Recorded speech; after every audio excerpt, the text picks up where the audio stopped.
Did you know Teaching Through Emotions has subscriber-only episodes? Yes. And you're about to hear an exclusive clip from the latest one. Enjoy. Stella is an assistant principal in a diverse high school. By diverse, I mean comprising people of different ethnic and racial backgrounds, different SES levels, socioeconomic levels, different wellness quotients. How'd you like that term? Wellness quotient. Pretty snappy, eh? I made it up. What I mean is mental health. Stella's school has some students with mental health diagnoses, sure, but more than that, it has a lot of students with occasionally compromised mental wellness. Students who get distressed, students who act out, students with undiagnosed trauma, anxiety, adjustment difficulties, students with unpredictable moods. All those students have parents who are much the same, no surprise. What was a surprise in this story was the wellness quotient of her colleagues. One morning, Stella had an admin team meeting that was pretty important to her. She had just learned that she had acquired a new direct report, someone who was being moved under her because a colleague on her leadership team, Roger, was feeling overwhelmed. While Stella considered herself a team player, this news stretched her patience a bit thin because she had not been consulted. Apparently, the principal had listened to Roger's complaints and taken up Roger's recommendation to move this direct report to Stella without checking with Stella about it. Stella, as you can probably guess, was also overwhelmed, was eager to learn at this meeting how her new responsibility was supposed to work. As always happened, right before the meeting began, Stella got an urgent phone call. This one was from a parent of a student she knew was having trouble. So even though it meant she'd be late to her meeting, Stella took the call and immediately regretted it because the parent was out of control and spent the next 10 minutes spewing all over Stella, discharging his anxiety about his child without any regard whatsoever for the person on the other end of the line. When Stella got to the meeting with the other administrators, she was all a jangle. "So I'll be focusing more on teachers' logs than on supervision," Roger was saying in the meeting. "This shift will relieve me of a huge hassle." Stella, who couldn't believe what she was hearing, jumped in with, "Wait, and I get that hassle handed off to me?" Stella was ripshit. Ripshit at the layers of hassle that people were offloading onto her. The parent she'd just spoken to, Roger, the principal, Arnie, who had facilitated Roger's relief. "Whoa," Roger responded, "don't be so defensive." A response that did not diminish, but rather elevated Stella's rage. But she stopped herself. She went silent. And a few minutes later, realizing that she was actually certifiably dysregulated, she excused herself from the meeting. She got back to her office, sat at her desk, and breathed, tried to center herself. When she felt grounded and somewhat calmer, she started to plow through her to-dos of the day. Until she received an email from Roger. "Hi, Stella," it read. "I know you're really stressed these days. I'm really sorry to have added more to your plate. I'm sure you'll be a great supervisor for Petunia. She's really lucky to be able to work with you. Again, I'm sorry about this." Which, as Stella saw it, was no apology at all, especially when it came via email and not in person. She shot back, "Sorry, Roger. I don't believe in apologies by email, so I can't accept yours." Roger's response? Crickets. But the principal responded. Early the next week, Stella was summoned to the principal's office for a little talk. She knew what it was about, but she was surprised to arrive at the principal's office to find not Roger there, but Ruth, another assistant principal who had also been at the meeting in question.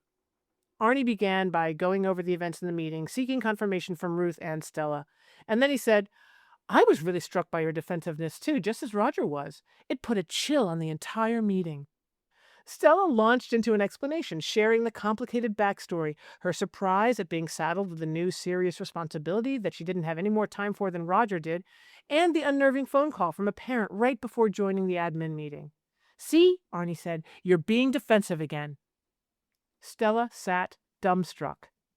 "But that's not even the point of this meeting," Arnie said. "The point of this meeting is your response to Roger's apology. It was aggressive, and it's making Roger feel he doesn't want to come back to work." I kid you not.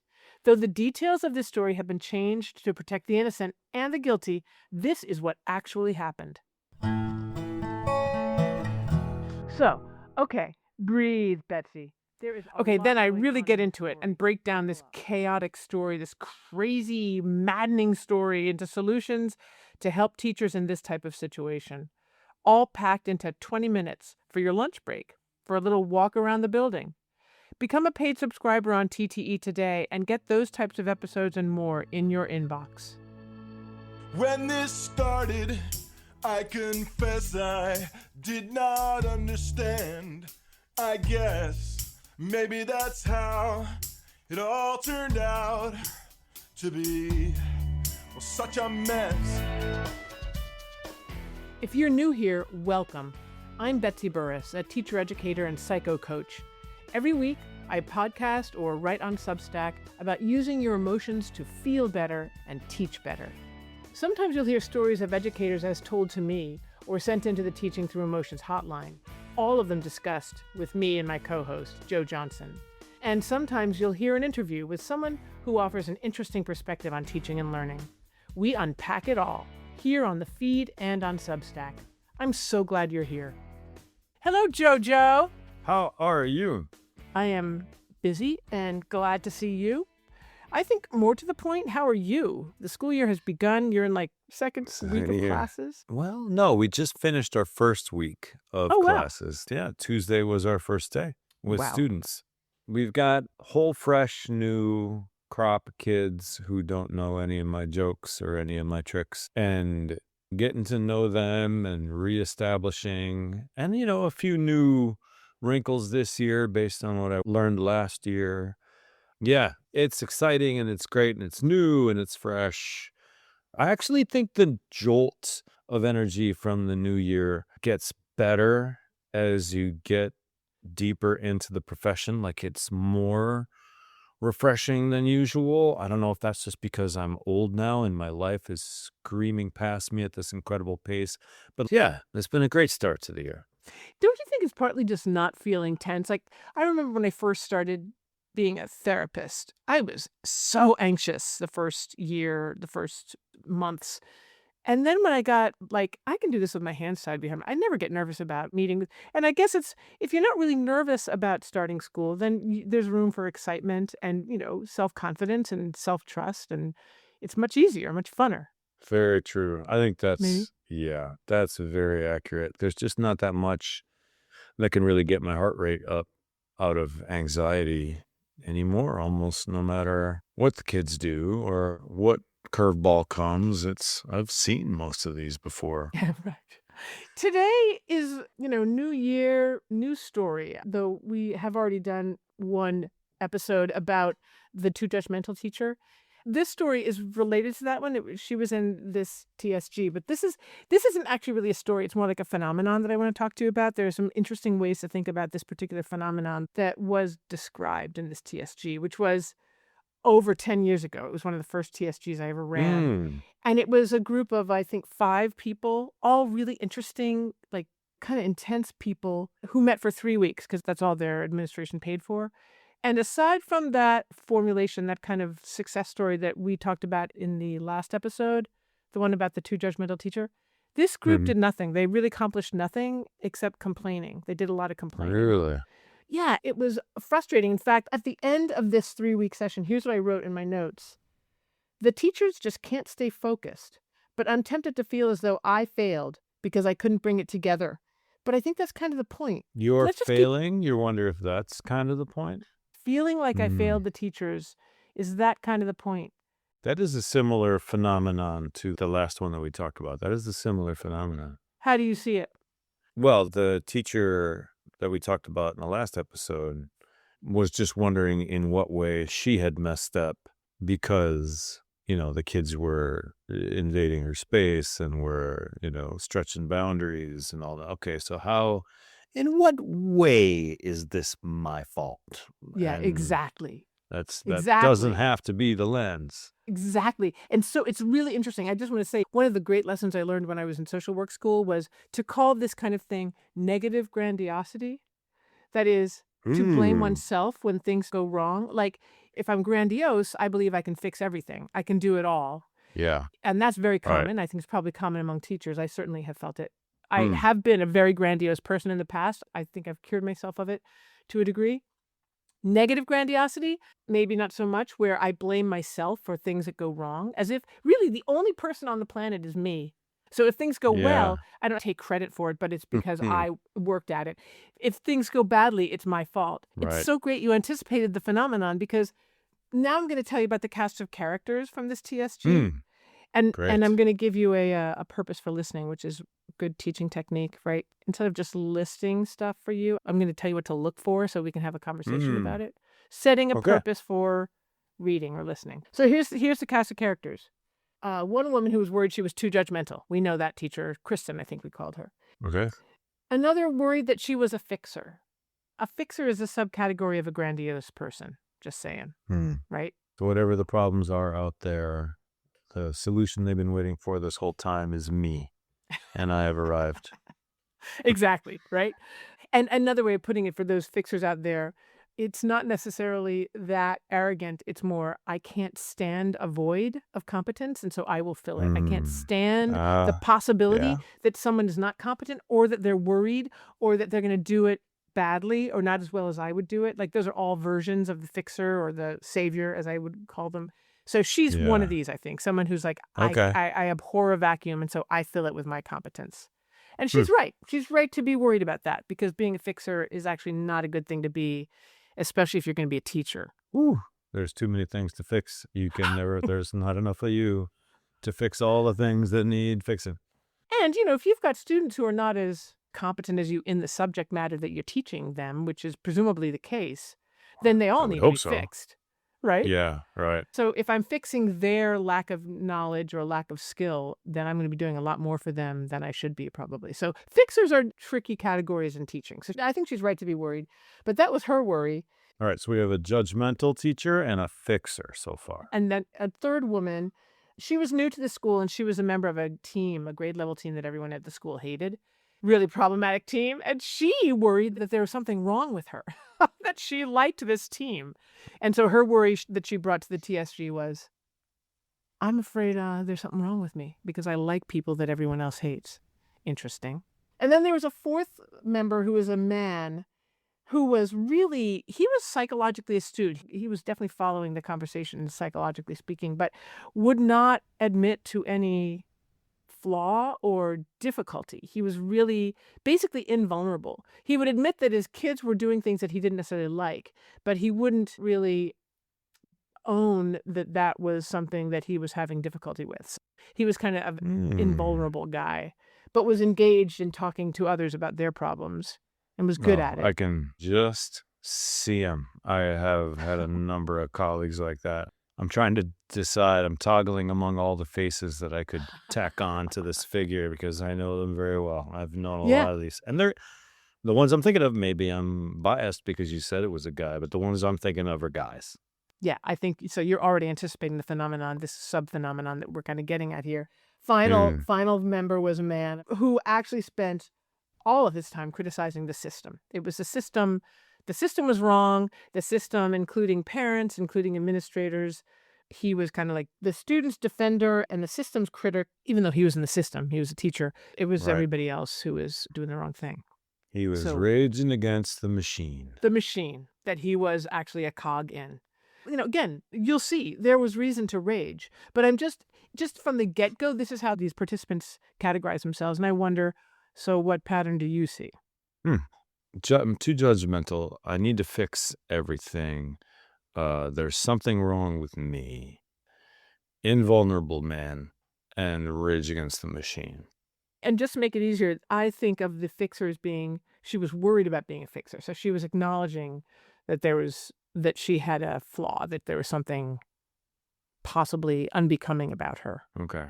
By the way, these are the teachers in this building or in this school who were wanted to come to a TSG, let alone all the people who may not have wanted to. It doesn't ring to me like the sound of a very happy building family, like there's Once a again, lot of poison floating around in the air here. You are anticipating. So the pattern that I see that you really actually already guessed at is that it's divided by gender for me. That the women are all like, this is what's wrong with me. I'm too judgmental. I'm a fixer. I shouldn't be a fixer. I like my colleagues. There must be something wrong with me. That's the women who Yeah. were Yeah. self-blaming.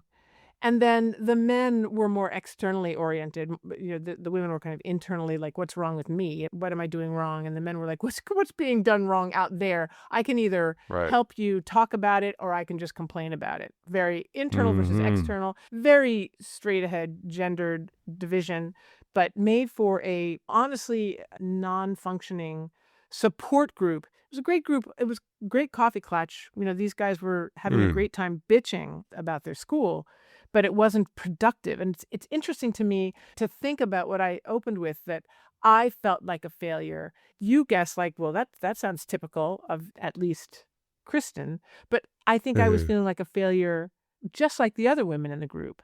And you feel like that might have been a gender thing as well? Yeah. Wow. And honestly, everyone has a right to be like, oh, come on, Betsy, stop with the psychobabble. But this is what I do for a living. I get to think about these weird coincidences and how people influence each other in ways that we're unconscious of. And there's actually a word for this in my field called parallel process, which describes when, say, a group, maybe a TSG, a teacher support group, or say a classroom, is enacting some sort of, collective reality that the members of the group feel or have been experiencing, and they behave in a way that induces those feelings in, say, the teacher or the facilitator. This happens with therapists as well. A client will induce, Right. a mother, a father, children will induce these feelings in their parents. It's a common human skill called Yeah. projective identification or projection.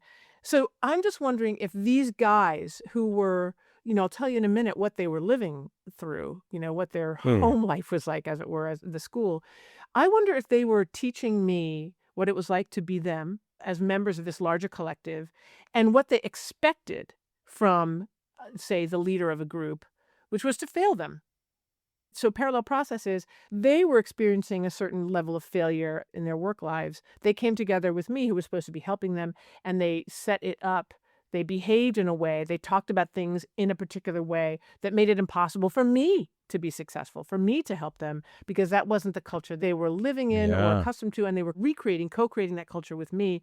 My sense of failure was exactly right. That's how everyone in the school felt. Like, that's one conclusion, that it was very easy to feel like a failure at that school. When I was in the Peace Corps, I was in Highland, Ecuador, up in the mountains. And in the highlands, in the mountains, where most people are at least partly indigenous, there are certain themes that you go from one town, one province to another, and you see kind of the same thing. Almost 100% of the men are wearing hats. So the more indigenous the town, the likelier there was that they were going to have a hat. Almost all of them are wearing fedoras. Yeah. Go to certain towns and everybody's wearing a poncho of a particular color. You go to another town and kind of look around and you're like, boy, I wonder, in their reality, as they walk around in this town, do they even know that they're all wearing Hmm. the same thing? Or is their context so adjusted, like, well, of course I'm not wearing the same thing. Mine has pearl snaps as the buttons, and everybody else has those black snaps. I don't conform to all that all the time. But we do that. We walk around and we conform without maybe even thinking about it. We conform to the environment that we're in, and we don't necessarily enforce it on everybody else. You don't get pulled over by the police if you're not wearing a fedora, but after a while, you kind of feel a little silly if you're not wearing a fedora. And I don't even know if people think about it. Yeah. And in the Yeah. culture of this school, like, do you feel a little silly if you get together? Whenever there are 2 or 3 of us gathered, we must bitch without even knowing it. You're like, well, this is the culture. This is what happens when teachers get together. We bitch. And there was a teacher who was not bitching about her team and was worried that there was something wrong with her because she liked her Yes, team. right. So that kind of Yeah. reinforces the hypothesis here. Very interesting. Huh. And also, you're making me think, when you get together, even with one friend, and that friend starts complaining or bad-mouthing somebody, it's really Mm-hmm. hard to be like, yes, but consider how kind she is. It's like, Right. nothing bad will happen necessarily, but there is this kind of weird social tension around contradicting a friend who's deepening connection with you, who's kind of getting into an intimate space by throwing someone else under the bus. And you want to Mm-hmm. stay in that intimate space by contributing to the throwing. as opposed to Right. breaking out of the intimate space and kind of causing disconnect by calling out your friend for being a little bitch. So these guys, it's quite possible, were just conforming it. Obviously, I think that the third woman, the one who was afraid that there was something wrong with her, was picking up on it on the first day of the TSG. This is how she introduced herself on the first night. Very interesting. Right. So They had to yeah, turn the culture of the TSG into the same thing that the culture, without, nobody made a decision to do that. that's But right. this is what happens. We're all That's together. right. We're talking. Okay. It's not like you all got together for the first TSG and established, all right, we're all going to speak English. Okay. No, it's Right. just in the air. You're going to speak Right. English. And it's like, all right, Right. we're all going to try to make the leader understand how negative, uncomfortable the atmosphere is. No, nobody decided that. Right. But that's what everyone starts to do. That's what humans co-create. They co-create culture. And it's interesting Right. to think that That's the right Kristen word. got some work done in that first meeting, but it was quick and it didn't really register. I remember reading through that meeting thinking, wow, no one seemed to get how kind of amazing this was, that she really didn't have to blame herself, that she isn't too judgmental. She was just Yeah. overwhelmed by boundary violation. But that Yeah. wasn't what the teachers were interested in at all. And then it just devolved from there. And I spent all of my time just trying to hold them as they were complaining and managing my own feelings of helplessness, which again, they're feeling helpless. That's parallel process. Yeah. They feel helpless in their Yeah. classrooms. They bring their helplessness to me and make me feel helpless in our TSG parallel process. Now I know what it's like to be them. And I didn't get it until pretty much at the end when I'm like, is this what it was all about? Is this what my feeling of failure really meant?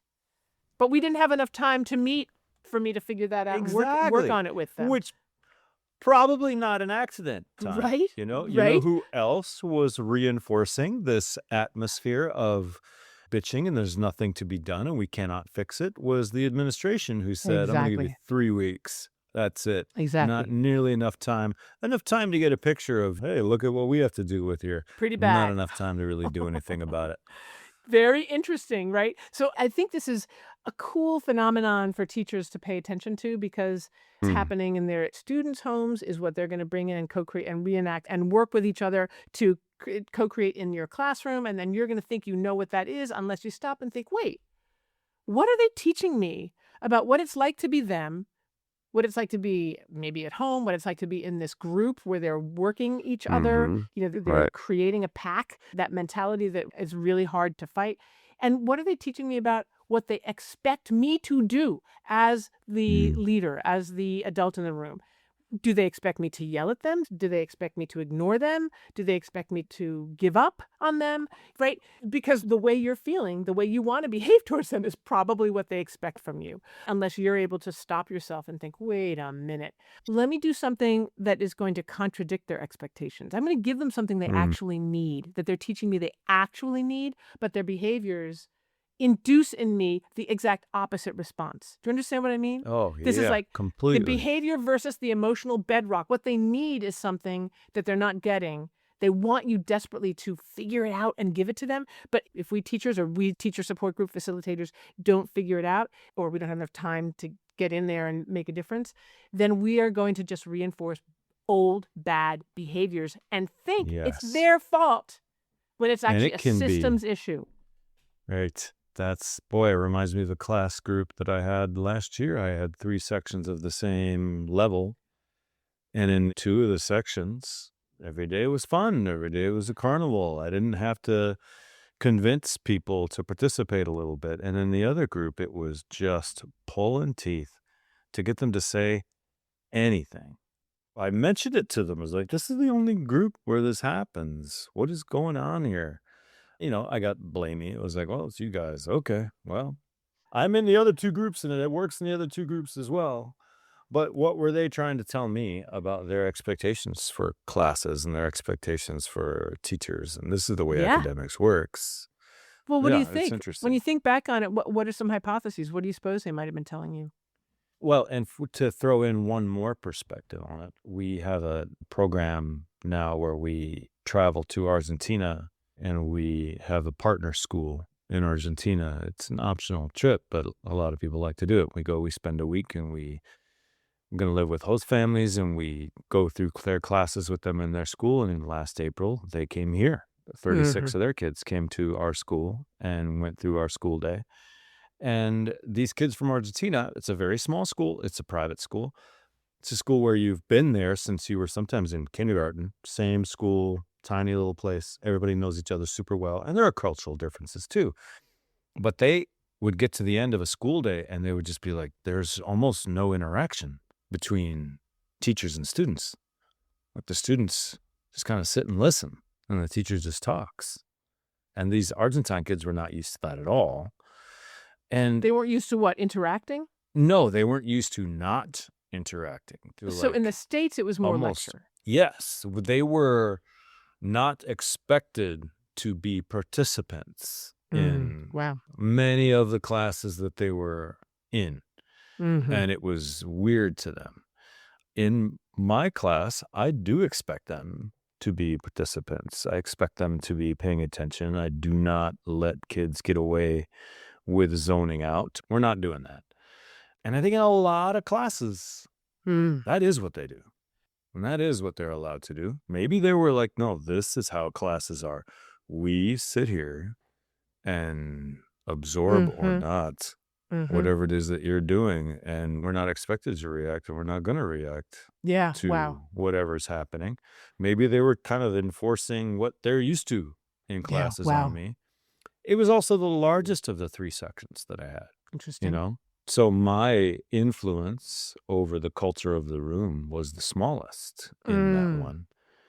If there's 24 of them and they're all staring blankly at me, well, that's a much bigger lift than if there's 16 of them. Yeah. Maybe I could talk them into it. And I think in the other 2 sections I just talked them into it. I said, no, we're going to interact with each other and it's going to be fun. But in that bigger one, they're like, no, that's not how classes work. That's a phenomenon I've experienced myself, where you get beyond 20 or even close to 20 and it's really hard to get people to speak. And I think it's partly there's this dynamic tension. Like, I will not speak because I do not want to be embarrassed. I'm not going to step out. There's something about that large number of people that hold each other silent because it's just too risky with so many people looking at you. And it's so easy to hide. You fade in among all the other zebras because you've all got the same stripes. But if there's only 3 zebras, you're like, there's not enough to fade into. Yeah, he can see me. Like, what is the culture that is co-created? I mean, teachers are hugely important nodes in that system, right? So it is important to that influence. And then when you feel disappointed in the group because they're not, behaving or performing the way you expect or the way other ones are, instead of blaming, which is so common, so natural, to sit back and be like, okay, so what are they teaching me about what is acceptable and not acceptable? And then how do I teach them that they're wrong, that this is a fun, happy place. We can take risks. And that becomes an instructional move that a teacher in that kind of a classroom has to make over and over again until the students, trust. You're not kidding. You're not kidding. You actually mean this, and it's safe. And I see that if anyone is going to make fun of me, or you're going to stop them, right? Like, this is a safe place for me to do what feels unsafe just by default. Right. Oh, yeah. When you remember to do it, and when you see, like, when the kid who never wants to talk has volunteered an answer, there's a line somewhere between don't call too much attention to him because he never wanted any attention, which is why he never spoke. On the other hand, you have to show him clearly how much you appreciate the fact that he has come out. Don't force him to do more. Don't burst into tears and hug him because he's finally talked.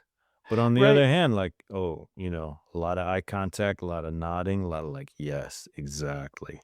You and me. And hopefully little by little, you stack those bricks and then you've got the room that you want. Yeah, that's a fantastic / the point building Joe. that you want for all of the workers in it. Because it's bottom up and it's top down, and the teachers are right in the middle. So this is great. I'm going to bring in one more kind of element here so you can get a sense of what this culture was and why this group really couldn't settle down and get any work done. These were some of the things that they told me about their school. There were parents who went ballistic over having their children held accountable for abhorrent behavior. So their kid did something wrong and the parents go after the school or the teacher or the administration because their kids are being held accountable. Okay. Second, boys who one teacher in this group called future criminals and psychopaths because they're super smart. This was a Huh. quote that it was in my journal. Apparently, there were boys in that Oh school my who were super gosh. smart, but learned that they really were in charge of the world and could manipulate it at will and had no contrition and no empathy for the people that they were manipulating, including the teachers, apparently. And I'm Oh. guessing including their parents. Ooh. And many of the teachers that they were manipulating were women. Yeah, right? Yeah. I And it's mean, I all my think fault. It must be wrong. There's something there's wrong with me. I've lived part of that sometimes where it's like a lot of these boys that are in my room and, I'm only 5'7", but they're all sitting down. So I'm taller than they are Great when they're deal. sitting down. And, I have a deep voice and I'm a man. I have a thick neck. And I think there's stuff that they just wouldn't do in my room and attitudes and things that they could say that they just wouldn't. But then they would in other rooms. And with me, it's like, no, they're super smart. They're learning like crazy and they participate well and they behave. And what's the problem? And they're like, oh, no, yeah, future psychopath. Somebody else's impression of them. And very often the difference is that other somebody is female teacher. Yeah. Right. And vulnerable and easy and, Yeah. possibly wondering what's wrong with them, that this student is able to take Yeah. advantage of them or undermine them or shame them or scare them. It's my fault. Yeah. Inconsistent and uncaring academic performances, engaged one day, disengaged the next. Teachers talked about that. Many in this group did. Mm. You'll love this one. A principal who had, quote, diarrhea of the mouth, could not Oh, respect boy. confidentiality. I'm so Was glad you said of the mouth. Yeah, right, exactly. Because no one brought in any information about his GI tract, but definitely his Yeah, vocal okay, tract. good. He could not respect confidentiality. Well, think about a holding environment. This is very bad news. He worked to be Terrible. friends with the faculty. He wanted to be friends with the faculty. That's, again, parallel process. What's it like when a leader wants to be your friend rather than the leader? Same thing when a Ugh. teacher wants to be a student's friend rather than the leader, rather than teacher. Parallel process. And the principal was a coward when it came to holding the line. That is, he would Yeah. rather be Oh, friends. God. He did not do anything that would get people angry at him. That's the principal. Ugh. That's how he was described in three meetings.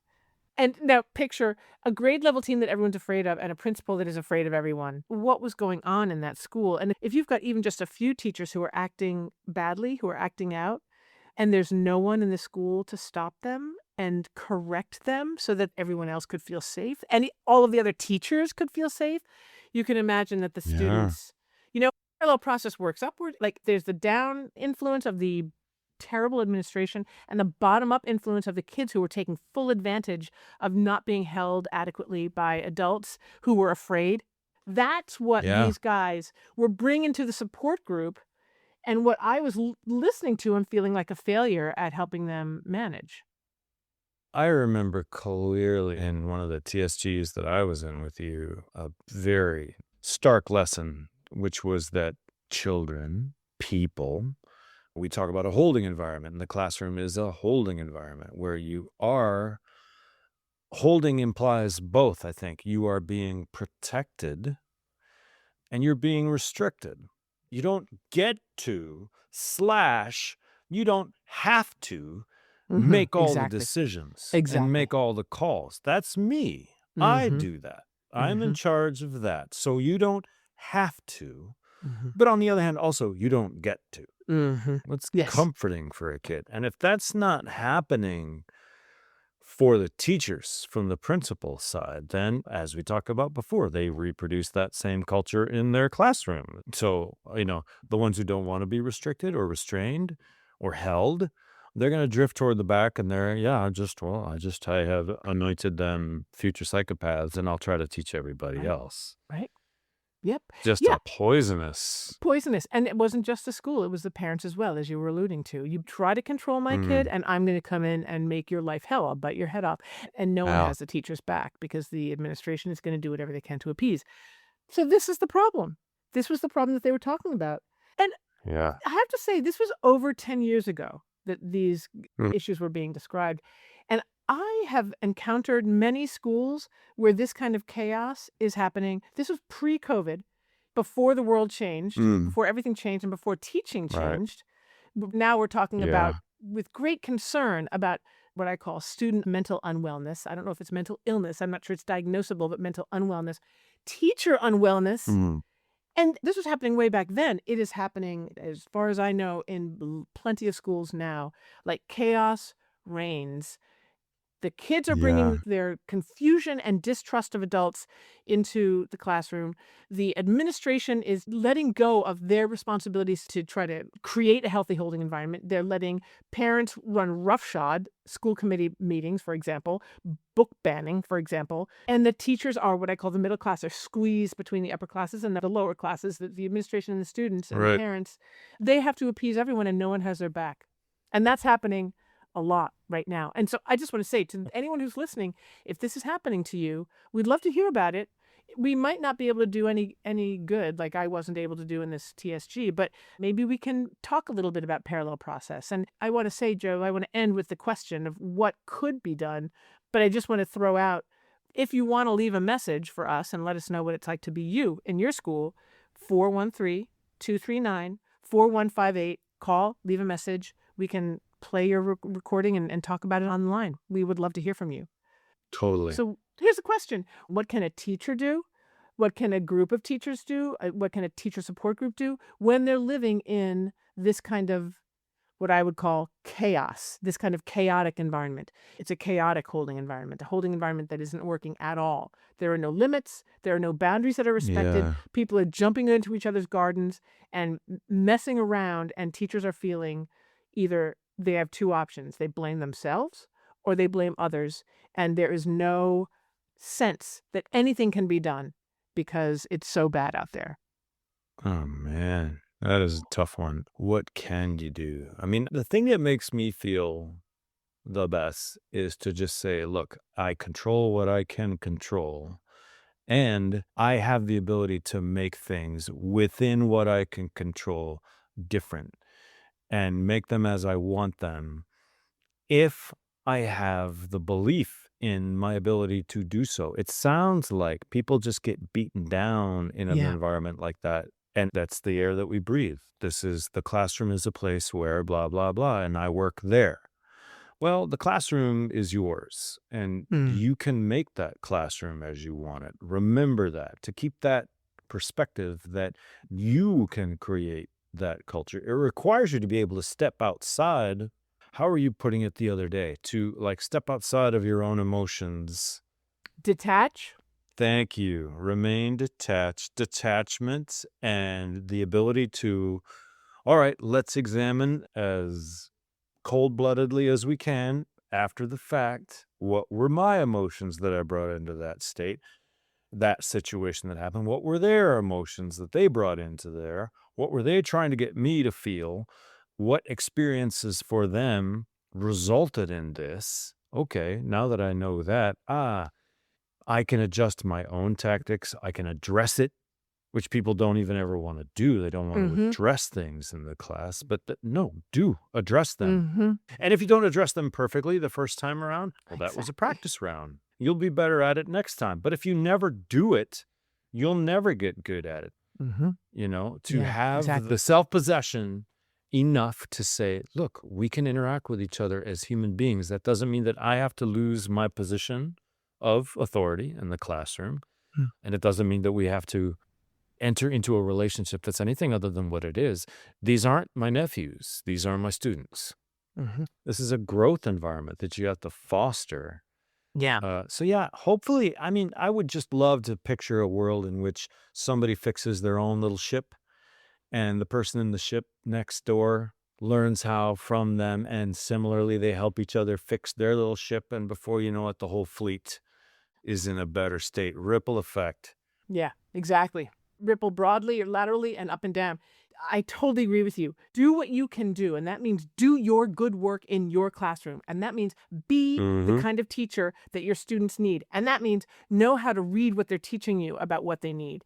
And that means teacher support groups are revolutionary. They're potentially revolutionary. If I'd stayed long enough with this group, if I'd realized early enough, but we wouldn't have had enough time anyway, that the teachers needed first and foremost to wrestle with the proposition that they did have control over something. And what they had control over was themselves. So the guy who wanted to complain about everybody else, I would have had to just bring him back to, but what do you control and how are you doing in your classroom? And what are the signals that you're missing? Or what are the signals that you are misinterpreting? Or what are the ways that you're blaming your students for being just like all those other disappointing people? And then you shut down and give up on them. My job would have been to have taught those teachers or worked with them to help them consider that there was hope, that they had control over something that mattered and could have a Yeah. profound effect, not just on the students in their classrooms, but on the rest of the school. And to recognize that the 5 of them, or ideally 6 teachers in a support group, if they're all making their classrooms healthy holding environments, then that's Yeah. 6 classrooms out of however many. And then if they can spread the word to other teachers and give them hope, like it does work. If you think of it this way, or this is what I'm trying, or this is what I'm doing in my support group, this is the frame we're using, then that kind of empowerment, which is Mm-hmm. genuine, authentic, true empowerment, because actually teachers do have a great deal of power over themselves. And if they have psychodynamic understanding, they have a great deal of power through the relationships that they have with their students to make that classroom what they want it to be. Make meaning co-create with the students. And part of it is addressing with the students what's going on and describing to them and making guesses about what the kids might be feeling and bring them in with you. We've had many episodes where we've talked about teachers who brought issues to their students when they were going to yell at them or they were going to give up on them, or and actually brought the issue, asked for the students' feedback, and the students and the teacher came up with a solution to the problem together, which made a huge difference in the Yeah. classroom. This is what can be done no matter what the circumstances are in your classroom, in your school. Right. And with support groups where teachers are linking arms with each other every week and Mm-hmm. reinforcing their empowerment and sense of hope and connection to each other, that could be a way to help kind of the image that comes to mind is to stain your school back to the color that you want it to be. It just spreads. Yeah. It spreads. I am picturing a world in which that same group of 5 people didn't have 3 weeks with you. They had every week with you for the whole year. And that teacher who was like, wait a minute, so am I crazy because I actually like these people? Am I crazy? And then it turns out, no, you're not. And that non-craziness that everybody else thinks is craziness starts to spread like a stain. And it's like, actually, we are all colleagues and we're all in this together. Everybody brings something to the table. We're Yeah. all in this project together. Let's communicate with each other and fix our own ships. And then we fix the Fix our own whole ships. fleet. And here you are in a team where you actually have relationships with these colleagues that everyone else hates. And if you are thinking and feeling your way through those relationships, you can help those people feel better about themselves and about the team because you recognize that they need to be seen and valued, right? There's so much power that any teacher who has this perspective, who recognizes that psychodynamics are all around us, psychological forces are at work, and what I think is happening is not what's happening. Okay, like, Yeah. don't believe it. Yeah. Like, maybe that's my axiom. It sounds like your axiom is something like, get into your garden, put the wall around your classroom, and make it a place that you want it to be by working with the kids on cultivating a beautiful space. I'm putting words in your Yeah. mouth, but No, it is very much like that. And it's also, as with anything, there are some people who basically came out of the womb and just could immediately dribble a basketball. And that's, oh my God, that's amazing. That's incredible. That's never going to be me. No, it's never going to be you. But also, if you never actually try to get better at dribbling a basketball, you'll never do it. So some people just exactly. do this kind of stuff. They just command a room Yes. totally Yes. naturally happens. Okay. And if your classroom is faltering somehow, don't just yell at yourself because you're not that guy. That guy's Yeah. a freak. That guy's a weirdo. He was just born able to do this. But do it. Yeah. Work on that skill. Oh my God, the first time I tried to talk to my students about the dynamic of the classroom, it just went so badly and it was so embarrassing. Awesome. Good for you. You tried. You tried. And the next time you're going to be better at it. And Yeah. you're going to keep doing it. And eventually you're not going to be afraid to do it because I've failed at this so many times. What's one more? And then you're not failing. Now you're good at it. Yeah. So everybody can improve on this kind of thing, but you do have to see it and try it and do it. Yes. And I just want to say, too, that the shift in your innards that leads you into a classroom with the intention of talking to your students about something difficult that's real, the students feel that. They feel the shift in your spirit, in your energy, and they hear your words and they know you're trying. And students, we might think of them as being I once had a teacher tell me students are a pack of wolves and they'll go for your jugular if you show any vulnerability. Well, you might think that about your students, but I actually believe that students totally respect and crave real human beings talking to them about real stuff. And Yeah, and adults exactly. admitting to them that what they know is happening, they know they're contributing to, is happening. Like, I'm your teacher, I see that it's happening. I'm not pretending that it's not, which is a sign of weakness. And Yeah. how can you respect a teacher who is like, I'll just pretend that everything's good when you know it's not good? You know I know it's not good. It's a respectful move that teachers can make for their students. I respect you enough to say, this is what I'm seeing. I know you're seeing it. You might not know why. I'm not going to ask you why it's happening. I'm going to make guesses about why it's happening. That's my job. And then I'm going to try stuff. I'm going to try it out with you. We're going to talk about this possibility. We're going to bond over our shared experience. And I'm going to take responsibility for what is mine. And that is the kind of thing that TSGs, teacher support groups, help teachers figure out and enact, and then come back and get support in having tried, having failed, which I would Mm-hmm. never, and I don't think I've ever had a teacher fail at any plan that they came up with in a teacher support group. Never. Again, well, I It can't even always think of makes a things failure, better. but they always come back with something, and then we can make it better, and they Yeah, do it again and do it again. And some classes really need this to be done over and over again because they don't quite believe you. So totally. that's what this is why I As have such teachers hope in TSGs. in my little wooden world, my little department, we've got 4 different teachers, and none of us tries to tell any of the others how to teach. We are all just supporting ourselves, supporting each other in each being the best version of him or herself Yes. that they can.